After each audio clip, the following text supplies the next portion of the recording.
here with Chad Lippert from D.A. Davidson, and he's doing this week's Market Watch news for us. So I understand the U.S. stocks closed higher yesterday. Was there any news there that affected the market?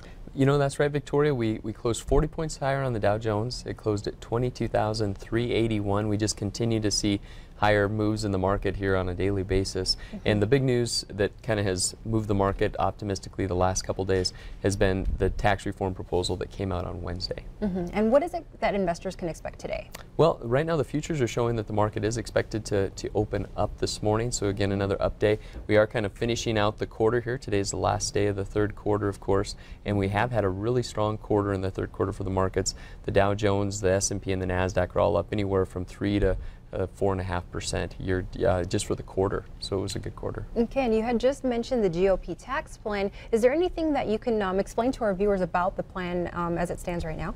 Well, they've given us a little bit of framework, Victoria. We don't have all the details yet, and of course the devil's in the details, and they'll work those out as they get into the committees. But at this point, they have talked about lowering the corporate tax rate substantially. I believe the number there was from 35% to 20%. And then they've talked about reducing the number of income brackets for people. Right now there's 7 different income tax brackets. They would actually lower that down to 3. And the top bracket would come from 39.6 down to 35.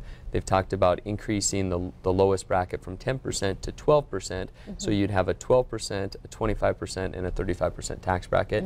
Now they haven't decided at all what the income would be for each of those. So they've given us what the rates would be, but not necessarily the income tax bracket.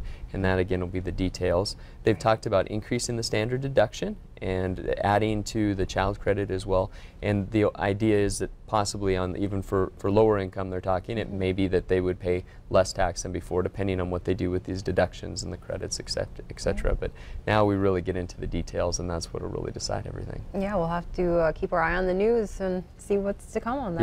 Yeah, we'll be excited to see. Thank you so much.